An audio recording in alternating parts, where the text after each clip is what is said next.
Good to go.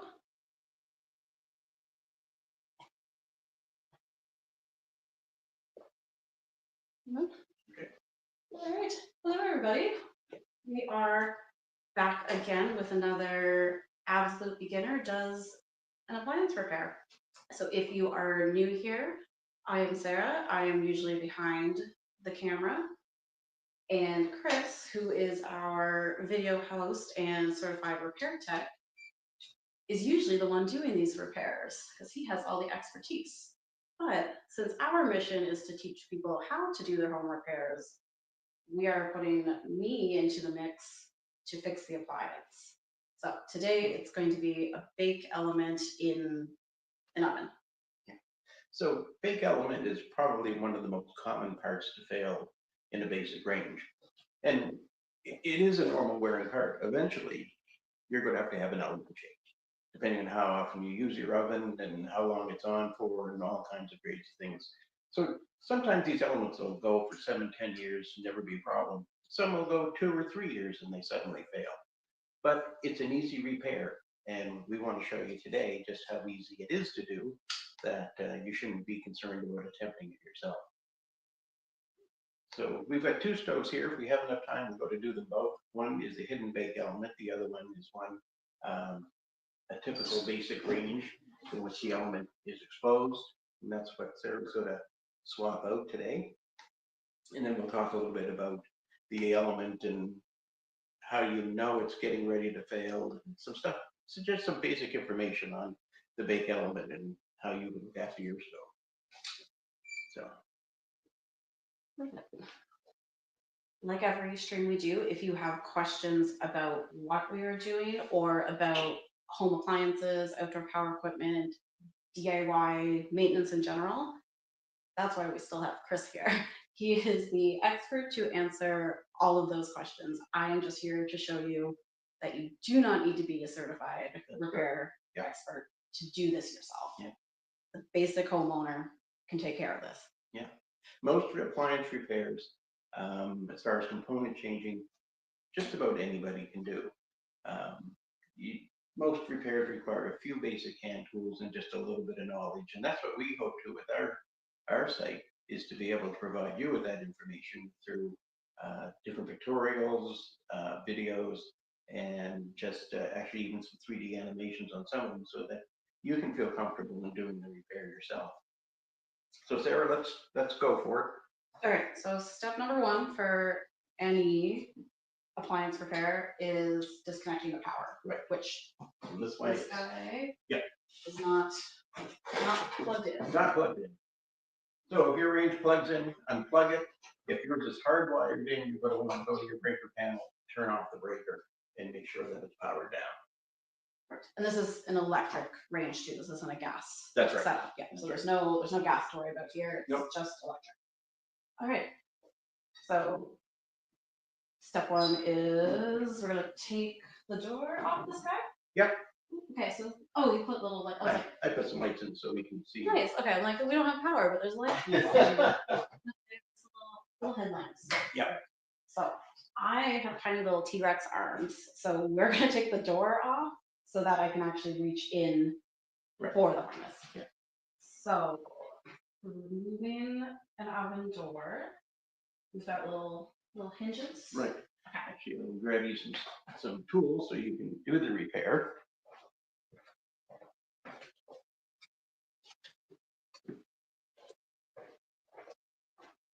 And none of this equipment is fancy or expensive. No. We have a basic toolkit.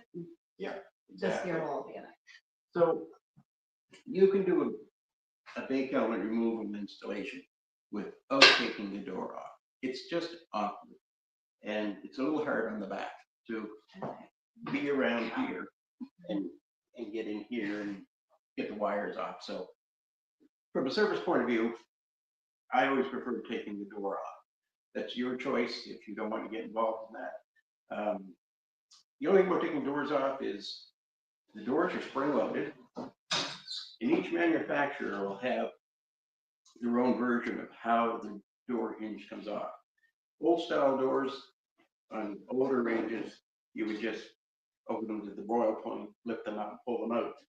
Now, the new ranges that you're seeing, the doors have to be locked in place, or the hinge has to be locked.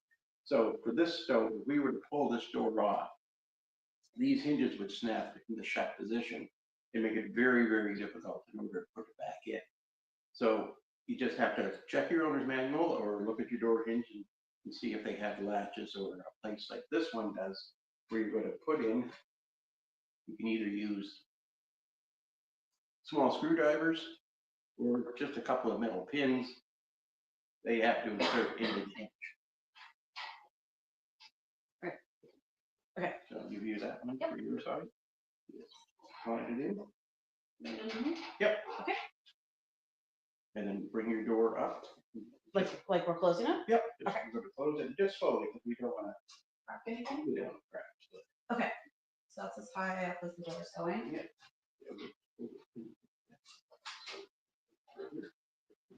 Okay. And then what are we lifting up? Yep. You're going to get straight up. Ooh, we're lifting the whole thing. Stronger than I look. Is this pin a problem? Oh, okay.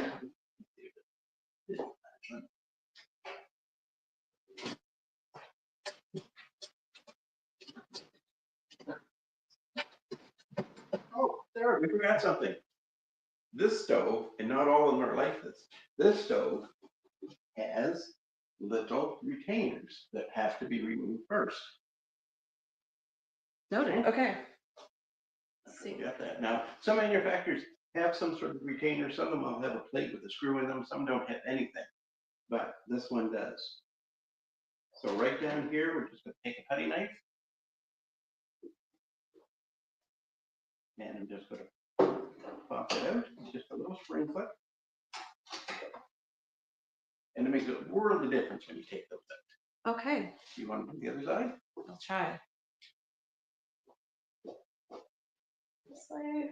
Okay, so what is it we're So you're looking just, for? Oh, this piece here? yep, you just slip it in behind and then just sort of pry up. There you go. You got her. All right. Now try and take the door off. All it is. Okay. And you'll see it's much easier. So, ooh, it's lighter. Is that like the springs that were? There you go. Yeah. What? Yeah. I think it just hates me. Like that. Yeah. There you go. Okay. One side. There we go. Okay, guys, we have an oven door. So Perfect. they do come off. Yep. It's a great time to clean it if you It is. I'm just gonna hide this behind. They're also heavier than they look. Especially in the self-clean range, to Sarah's point, the doors do have some weight to them. There's several different layers. There's usually 3 panes of glass that add to the weight, as well as there's also insulation and mounting equipment in there. So the self-clean doors are a little heavy, but you know, they certainly are manageable. All right, Sarah, now we want to whip those wraps in. This part, I know. Easy peasy. All right. Perfect. Good time to clean these two.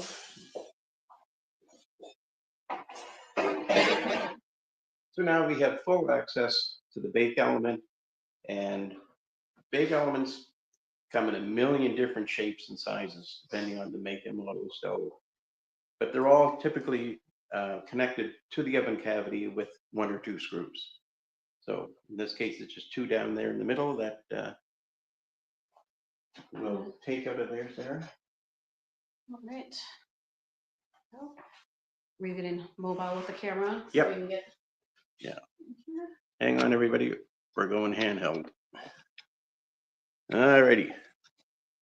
Okay, so this is the bake element. That's what heats all your food up. Yep. And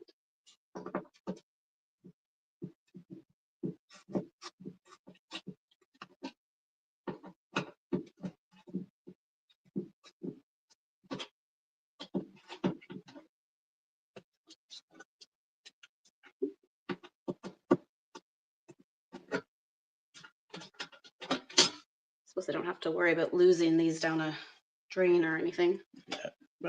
No, we should be okay. Not saying I haven't misplaced them a time or two. Or had the family pet come along and pick up one and take it away.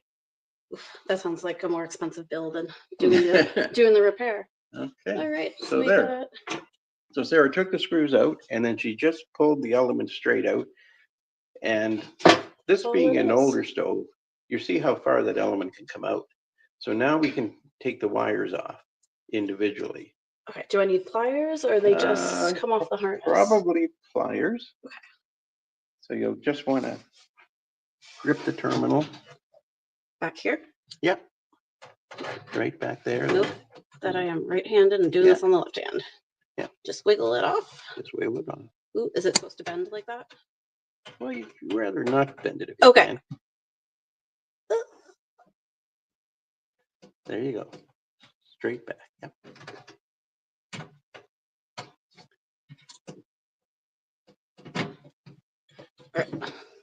Oh, there we go. I was like, we need some dexterity. There you go. That one's a little. Yeah. So same thing again. You want to come to this Yeah, side? like, let's switcheroo. Let's switch sides. So the nice thing with this stove being an older one, the manufacturer gives you a fair bit of slack in the wiring, so you can pull it out like this to do what we're doing. Now, some of the newer ones I found, in order to save themselves some money, they only make the wire long enough in order to reach the terminal. So in some cases on the newer machines, you actually have to pull the oven straight out, take the back off, and remove those wires before you come around from the front and take the screws out. If what'll happen if you don't do that, if you just take the screws out, start to pull it out, and you don't have that extra length, you continue to pull, the wire may pull off, and then you're still going to have to take it apart at the back in order to reconnect it. Right. So should I go grab a new? Well, let's test this. Okay. Let's test this one to see if it's good or not. Multimeter time. Yep. So we're going to use a basic multimeter, which is this style.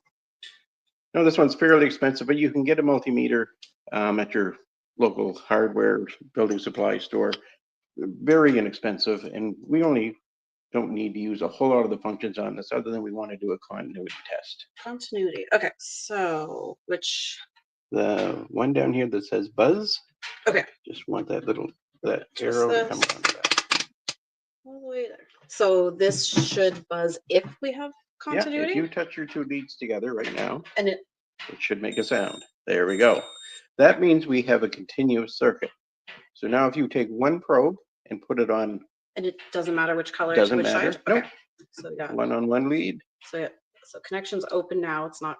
Okay. And okay. So that tells us this element is good. Okay. If we did that same test and we had no sound and no reading on the meter of a completed circuit, then that element would be bad. And then what does it read? Does it read something on the meter itself, or it's just the sound we're going for? Have a look and see. 1, -1, -1, or something flashing on there. So we can read the resistance of it just by adjusting the multimeter, but for what we're looking to demonstrate to you folks is just a matter of knowing that there's continuity. The individual resistance is going to vary based on the element and the stove and the make.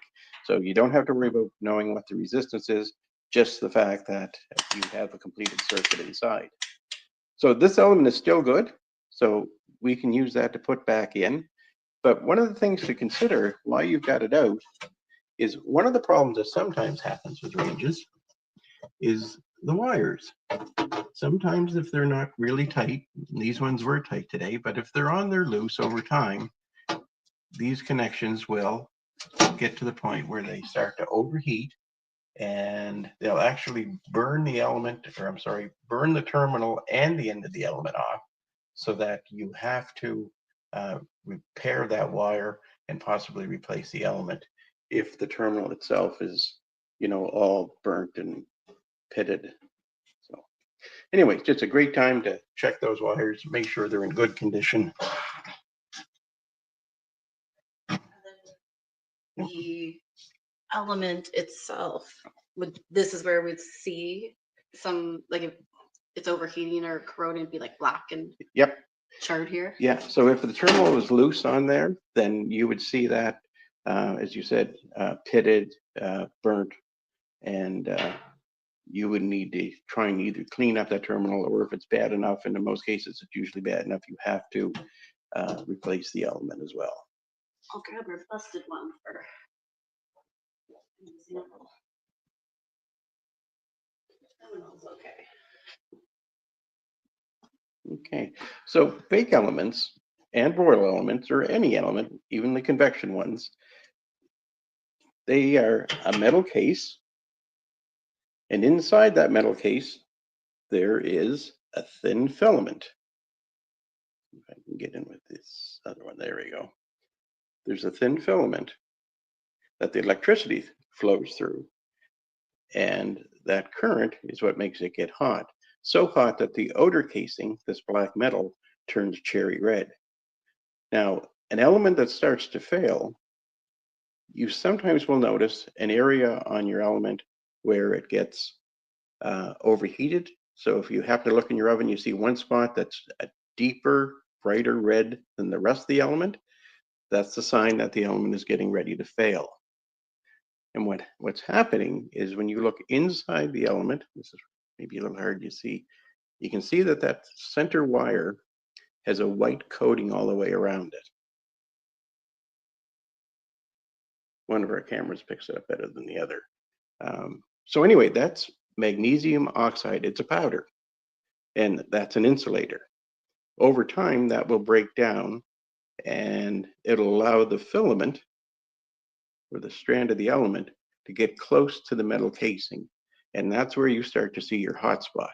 And if you're seeing a hot spot, it's just a matter of time before it opens up altogether. And sometimes they'll actually touch inside to the metal casing, and you'll wind up seeing a big flash of light in your oven and hear arcing and snapping as the power is going through and is touching this outer case. Usually they'll get to the point when the circuit will either open or it'll trip the breaker or fuse in your home. But that's what happens to bake elements. We did have a question come through on one of our viewers. I'm just gonna hop over to the computer for a second Okay. here and read it out to the group. Yeah. Let's see. Okay, so this user has a Kenmore with a glass stove top. Yeah. When they turn on burners or baking elements, there's a noticeable buzzing sound. Everything still works, like it gets hot and they can cook, but it buzzes. So what's the issue? So if these are, you're turning on your burners underneath your glass top, it's not unusual for them to have a slight buzz. If you're have an induction range, they're definitely going to buzz. That's actually a sign that the element is being functioned. You don't hear it until you put your pan on to the radiant element. I'm sorry, not the radiant element, but the induction element, and then you'll hear the buzz. That's perfectly normal. But even the other style of element that's underneath your glass top, they will make a bit of a hum, and that's not an issue really, unless it's something that's totally new and really loud. Then there's a good chance that element's getting ready to probably fail. Okay, so if it's a new buzzing, then it's an issue. Yeah. But if it's just regular startup. Yeah, if it's something you've experienced ever since you've had it, I wouldn't worry about it. If it's something new and you hear that it's getting louder, it's probably worthwhile to have it checked out. Oh, we got a response. It is not induction and only started doing it over the last few months. Never has before. So Okay. sounds like it is a new concern. So is it just one burner that you're getting the noise from, or is it coming from any of the surface elements that you turn on?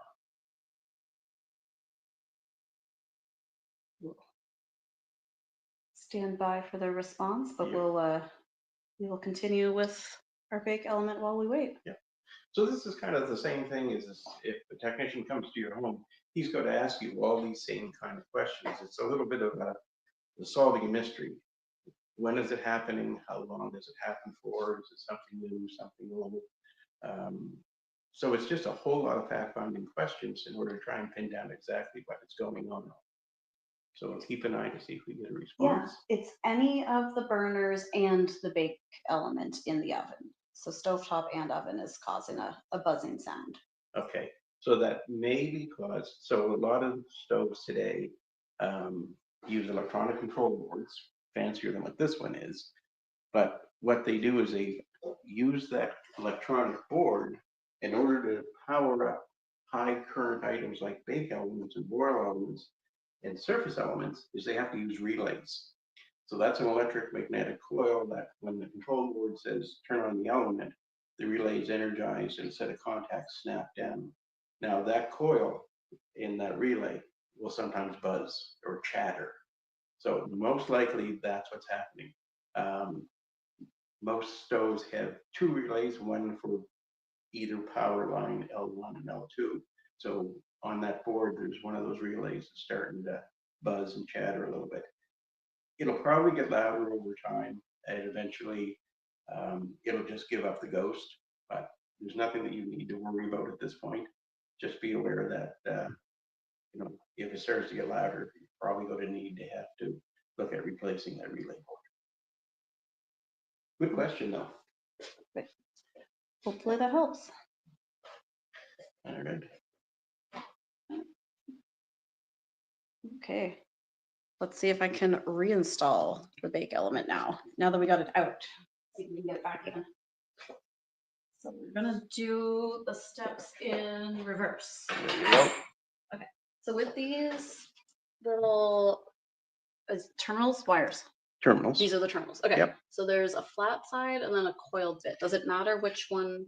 Whether they're up or down, no, it Doesn't doesn't. matter at all? Okay, No. that is my first question. And it doesn't matter which wire goes on which terminal. Okay, I mean, may as well not cross, no crossed wires. Yeah. So basically, it's just an in and out type of circuit. It's just coming in on one wire and zipping around and meeting up at the other side.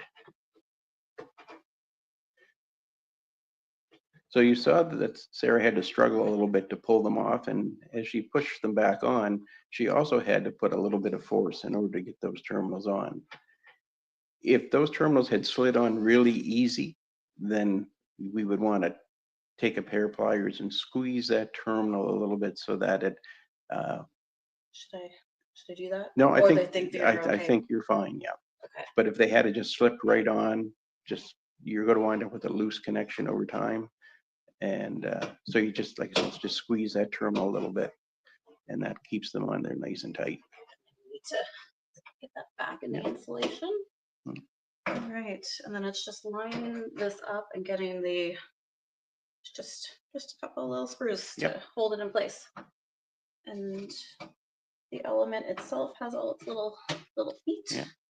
Actually, that's good that you mentioned that, because it's not unusual on the bake elements for those legs are pinched onto the element. But over time, some of them will loosen up and will cause the element to drop. So if you look inside and your oven's your element's sort of leaning to one side, or some part of it's actually touching the bottom of the oven cavity, then one of the legs is probably broken. So in that case, you'll need to repair the element.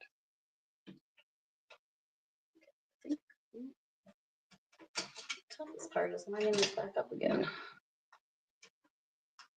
All right, I think we're good. Now, bake elements, when I first started in the trade, you could almost carry maybe 3 or 4 in your truck, and you could replace a bake. You would have something to replace in just about any oven out there. In today's world, bake elements are engineered a lot differently in order to ensure that you're getting no hot spots and you're getting even baking temperatures. So and the mountings are quite different. The legs are different length, the terminals on the ends are different, the shape is different. So in today's stoves, and we're talking like within the last 10 years, you really need to ensure that if you need to replace your element, that you use your model number and use that when you go to look up your bake element, so you're sure of getting the right part. I've seen some people pick up some universal ones that sort of look like they would work, and they install them and they wind up kind of having the fuses blow in the house and stuff. And because the legs where the terminals were on were actually longer on the one they picked up compared to the one that was in the stove. So when they pushed the element into place and secured it, the terminals were actually touching the back panel of the oven, and that just made it dead short. So make sure you get the right element for your stove, and it just takes away any possibility of having any troubles. So if we needed to do the broil element, it's Mhm. going to be the same process. There's just this extra harness holding up in place to remove. That's right.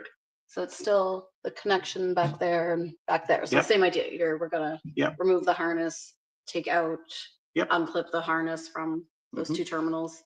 Yep. So the Exactly. hardest part, I guess, would just be this Yeah, wiring and harness holding it up. yeah, it's just those little screws that hold those legs on, and yeah, it makes it a little trickier, but you can really sort of take.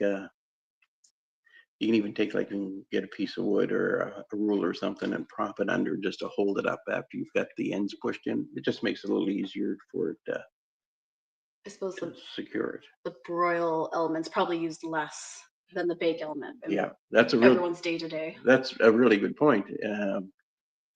In today's stoves, broil is used to maintain the temperature even during bake. So you may never notice it that it's being on because it's never on long enough to get red hot, or it's designed to, they'll put half voltage to it. So it's putting out heat, but it's not enough that it's going to get that radiant heat of being perfectly red and overcooking your food.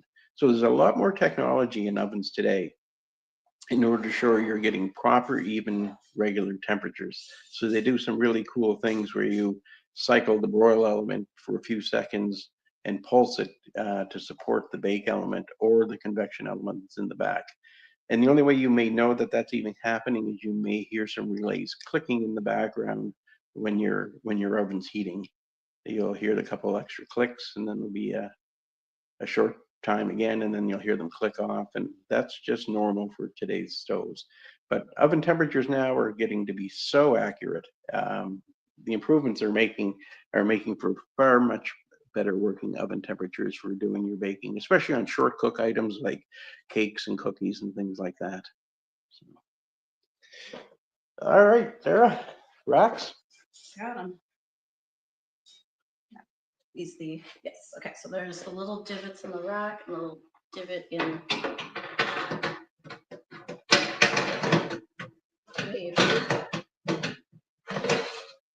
Okay, turns out they're easier to take out back in. I'm glad you said that because I've spent almost as much time trying to put racks back in after repair than actually doing the repair. Is there a trick? I think if you flip that guy upside down, Way? there you go. Try that. Got it, okay. There you go. There I was thinking that the divots in it had to match Yep. the downward, so. Yeah. And in some ranges, that's the way they are. Logic isn't always. Yeah. Turns out when you have them the correct direction, they go in very. Yeah. Yeah. That's Right. So now. that's an important part. So now the door. Yes, maybe we'll. You want to swap around or? I was like, maybe we'll just put the phone back in the tripod. Okay. In case we need extra hands. Okay. Okay. So have you ever dropped a door, Sarah? Oh, nope. Ah. Let's not make today the first. Okay. So those retaining clips, those go in after the fact? Yep. Okay. So this is the. All right, folks.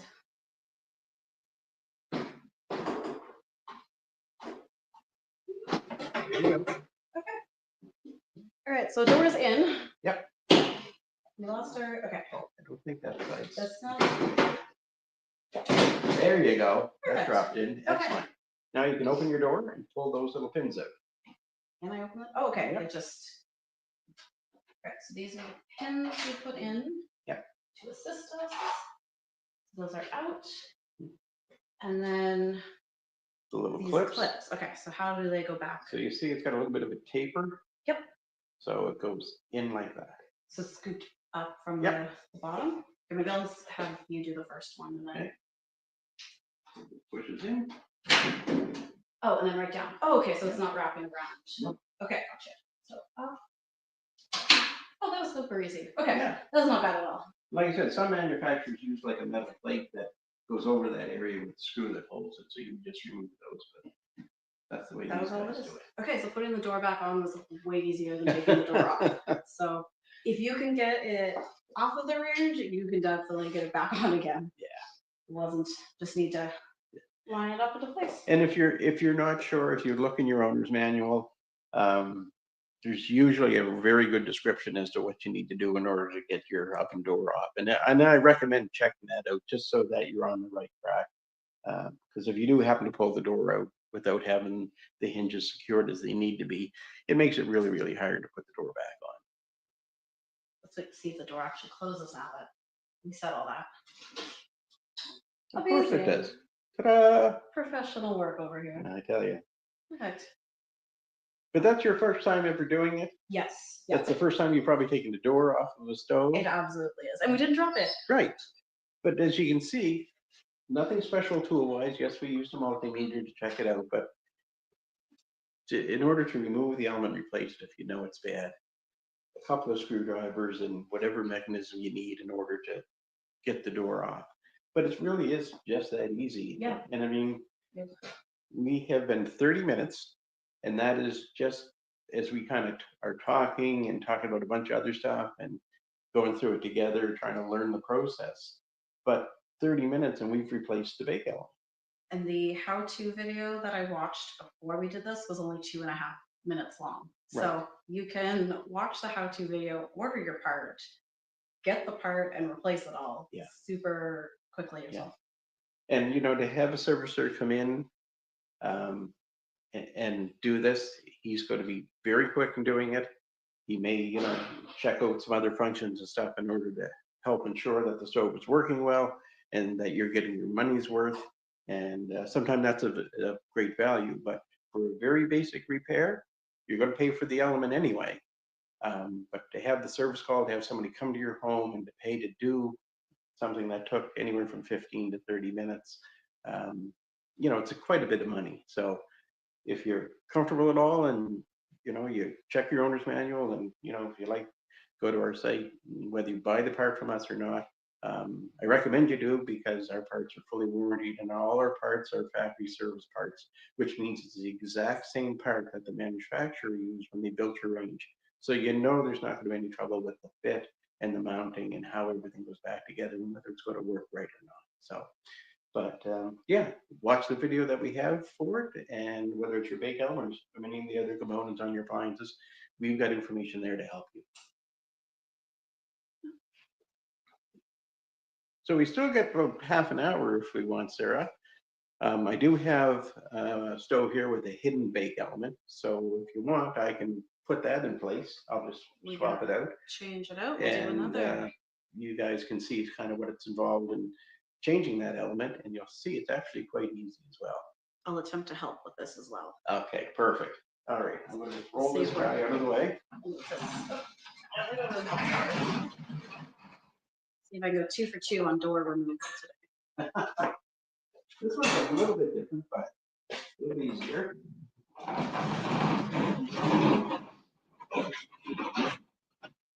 So this is actually a more modern type stove, of course. It's got this is actually an induction top, and it's a self-clean oven.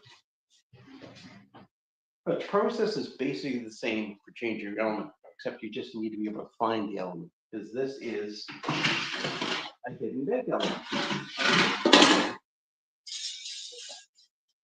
I'm not sure the camera will pick it up, but there's like the tray over top of the element. Yeah. So, and there's something we'll talk about as well as far as this before we've let you all go, just talking about hidden bake elements and what not to put in your oven. So on this manufacturer, they make it quite easy to access the element. Other manufacturers, it's a little bit tougher, but this one's a pretty easy one to do. And this is actually I think it was on the door, the brand. I think it's a Frigidaire. Yeah. Yeah. So this one's identical for taking the door off. other than instead of needing those little pins we had to put into place, these guys give you these little latches. This part of the hinge. Right here? And you might, Putty knife? Yeah. The best tool for the job? Yeah. And does it just pull down? just give, yeah, now you can see the direction, so. Cool. Okay, so that's going to lock the door in place like those little pins. Now we just bring the door up till it's there. And same process, just lift and pull out. Makes it look so easy. Oh, yeah. And again, you know, that door has a little bit of weight. You just want to set it aside somewhere, but it's a great time while you have it on. If you want to clean the glass on either side, it's a lot easier than being down on your hands and knees. So. I now have the knowledge and the motivation to deep clean my own oven and get right in there without the door in the way. Well, that's the beauty of the hidden bake element. If you want to clean out your oven or you run something, you need to wipe it out. It's so much easier not having that element in place. There's also, you know, less chance of you know, cutting your hand or your fingers as you try to clean the element with a little legs there. So now that we have all that out of there, on this particular make, this floor panel comes right out, which is a really awesome design. We just need to get a screwdriver.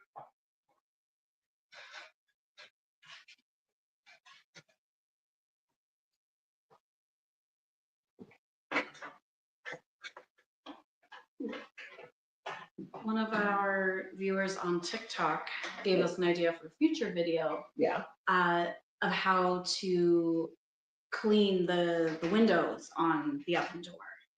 That's a great idea. Yeah. Yeah, and we will do that. Because again, that's something that's pretty common to get staining down in between them, especially from when you go to wipe your stove off or something spills over and runs down into the vents and stains the inside of the glass. So yeah, let's put that on the list, Sarah. And we'll do Yeah, that. absolutely.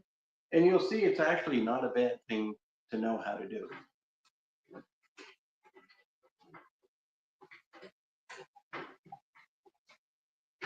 So these screws just thread out.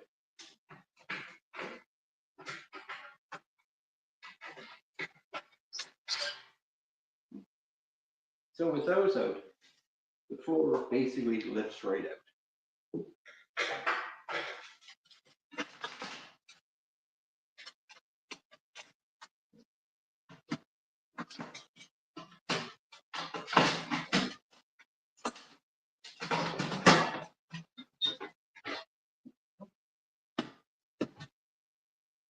And there's your bake element. Here, we'll grab this guy from you. Yep. So again, your bake element is very easy to access. There's 4 screws that hold it. So you just remove those 4 screws, slide this element forward, and if there's enough wire, we don't have to do anything at the back of the stove. Just have a look at speed.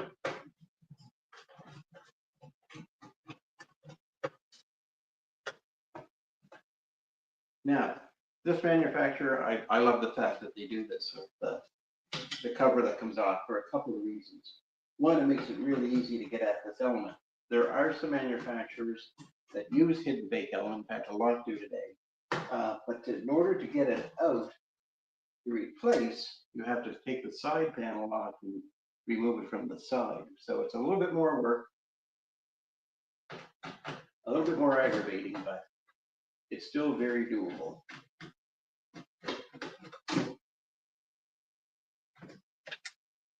These are 4 screws out. Now these elements on the back are curved upward, and you'll know when you go to pull it forward, you'll see that.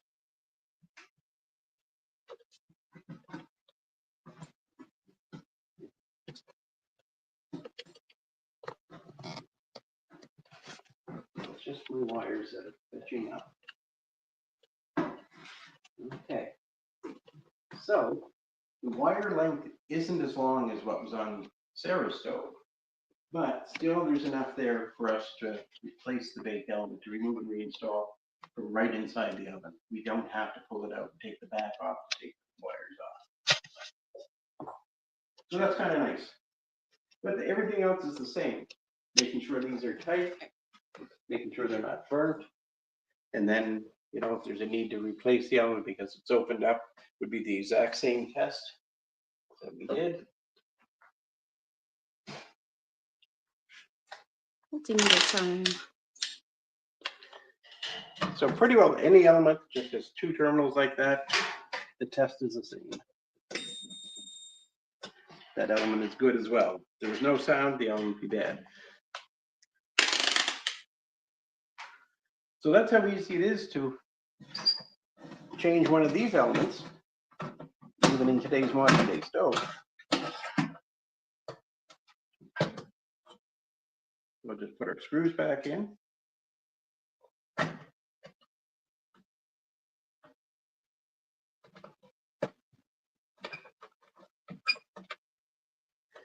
Now I tend not to tighten them all up until I have all four in, just so that there's no tension coming from the element.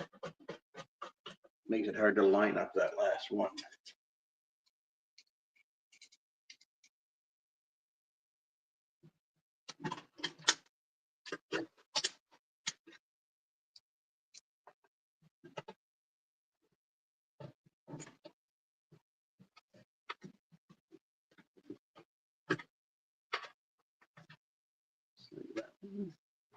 Put the last one in.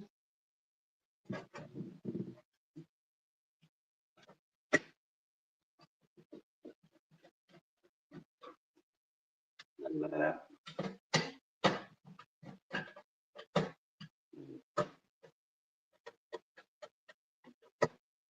And there we go. And that's it. She's back in. Yep. So I will grab the Oh. floor. I got it over here. So this, I noticed when I was carrying it over, Yes. it says, I'm sure, let's see if we can get this for you folks here to see. Do not use tin foil on bottom. It's embossed right in the bottom of the oven. Do not cover this with tin foil. I know folks like to do that Yep. because they think it'll make spill cleanup easier, Yep. but it's bad. Don't do it. Yeah. So this is a really cool thing, and it's great that they've done this because, growing up, there was always tinfoil underneath the element at home, and that's fine on a stove like Sarah changed the element in. But on these, because all the heat's coming up from underneath and it's so intense, if you have tinfoil on here, it will actually melt and bond the tinfoil right to the bottom floor. So, you know, you take everything out of your oven and you go to peel the tinfoil out, and it just comes off in strips and half of it's stuck on. And then you chip and you scratch and you fight and chew trying to get it off, and you won't get it all off. So that just makes the time when you look at yourself clean, that this isn't going to clean properly, because there's still some tinfoil stuck to it.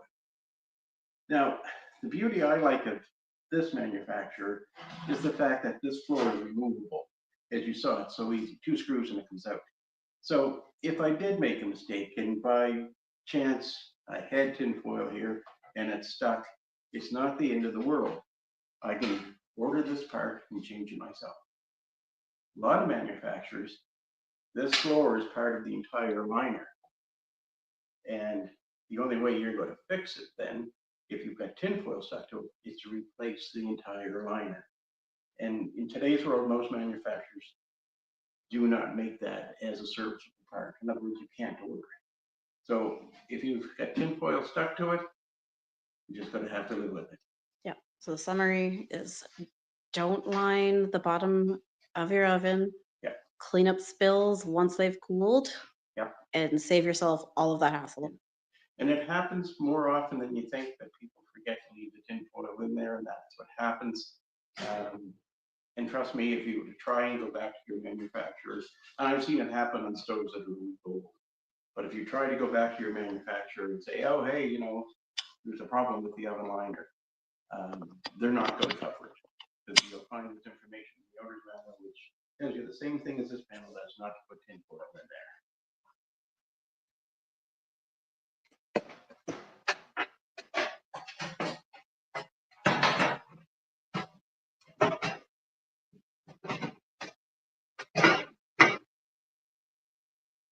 the screws back in. So those are two main lessons for everyone today. It's not as hard as it looks to do your own repairs.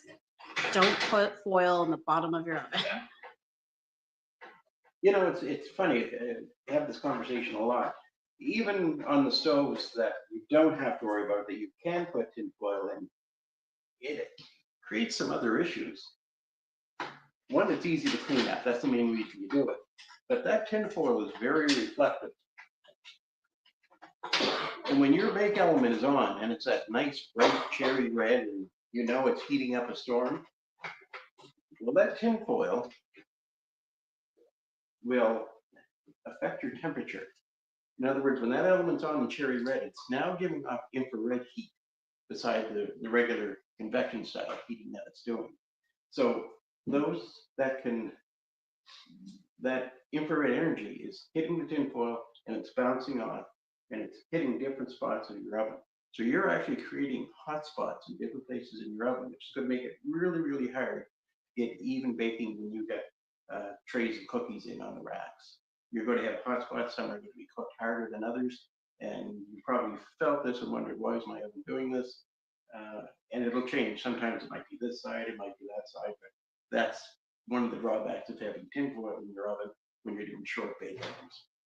Anyway, that's my spiel. Some people take it to heart, some people tell me I'm crazy. They may be right, who knows? But if you check your owner's manual, you'll find that they don't recommend. All right, I'm going to pop the door back on.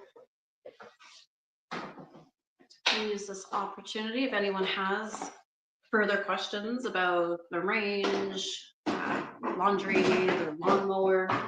We've got time to answer. And if you are around next Friday, we are going to be doing another live stream just like this. It's going to be exclusively on YouTube and Facebook this time. So check out our channels there. And it'll be all about lawnmowers. And we might even have a brand new mower to give to a viewer. So it's a great week to tune in, learn about your outdoor power equipment, and possibly have a nice present sent to you at home. Yeah, beautiful brand new Cub Cadet lawnmower. It's a beautiful machine, and in order to get entered into the contest to win it, all you need to do is ask us a question during the live. And we'll record your question, and it doesn't matter if it's on mowers or ranges or fridges or whatever. We'll try to answer the best we can, but that question will get you an entry into the draw for the lawnmower.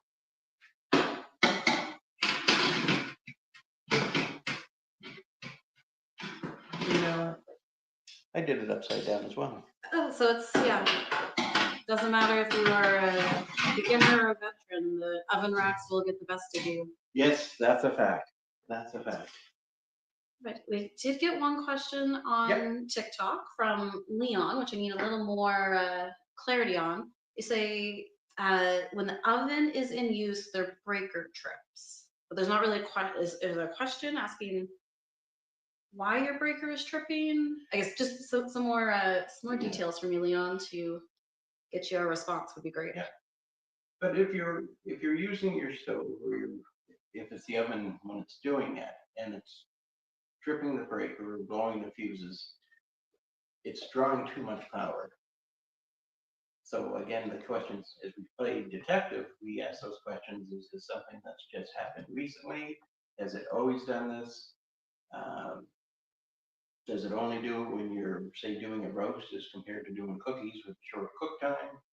And that kind of helps us narrow down what may be going on, but it shouldn't be. What may be happening, if you're using circuit breakers, your circuit breaker might be getting weak.